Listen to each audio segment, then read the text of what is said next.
हर समाज में ऐसे कई लोग हैं जिनकी जिंदगियों में कुदरत ने कुछ कमी छोड़ दी है, लेकिन उसी कुदरत ने उन्हें बेमिसाल हौसला, अडिग सोच और जीने का बेशुमार जज्बा भी दिया। ऐसे स्पेशली एबल्ड के लिए कुछ साल पहले तक विकलांग शब्द का इस्तेमाल किया जाता था, लेकिन प्रधानमंत्री नरेंद्र मोदी ने उनके लिए दिव्यांग शब्द का इस्तेमाल कर उन्हें खास तवज्जो दी। उन्होंने दिव्यांग शब्द देकर ऐसे लोगों का स्वाभिमान बढ़ाया। प्रधानमंत्री नरेंद्र मोदी के मुताबिक विकलांग को दिव्यांग कहना केवल शब्द का बदलाव नहीं था, बल्कि इसने समाज में दिव्यांग जनों की गरिमा बढ़ी और उनके योगदान को भी एक अलग पहचान मिली। पीएम मोदी का यह संदेश था कि सरकार देश में ऐसा माहौल बनाना चाहती है जहां किसी व्यक्ति के सामने उसकी शारीरिक चुनौतियां दीवार न बने और उसे उसकी प्रतिभा के मुताबिक पूरे सम्मान के साथ राष्ट्र निर्माण का एक मौका मिले।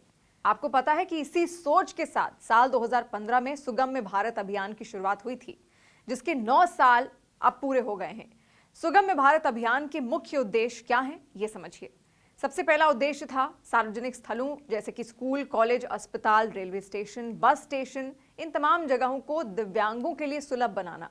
दूसरा मकसद था सार्वजनिक परिवहन जैसे कि बस, रेल, मेट्रो और तमाम ऐसे आने जाने के साधन दिव्यांगों के लिए उनको भी सुलभ बनाना। सूचना और संचार प्रौद्योगिकी जैसे कि वेबसाइट, मोबाइल ऐप आदि को दिव्यांगों के लिए सुलभ और सुरक्षित बनाना। सुगम्य भारत अभियान के तहत कई बदलाव भी हुए जिसे आज आसपास हम देख सकते हैं। सुगम्य भारत अभियान के तहत सार्वजनिक स्थलों का ऑडिट शुरू किया गया ताकि ये सुनिश्चित किया जा सके कि वो दिव्यांगों के लिए सुलभ हैं या फिर नहीं। जागरूकता अभियान चलाए गए ताकि लोगों को विकलांग व्यक्तियों की जरूरतों के बारे में जागरूकता मिले, जागरूक वो हो।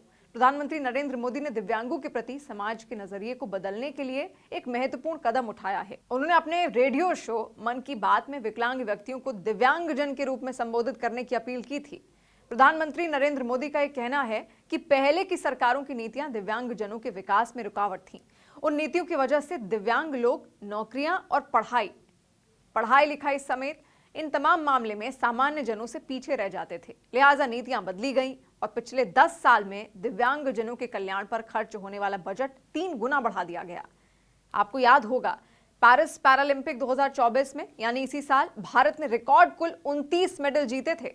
भारत ने कभी भी इससे पहले इतने मेडल अब तक नहीं जीते हैं और वहीं इतिहास रचने के बाद अब भारत के प्रधानमंत्री नरेंद्र मोदी भारतीय पैरा एथलीट से मुलाकात उन्होंने की और पीएम मोदी ने एथलीट से बातचीत की, उन्हें शाबाशी भी दी।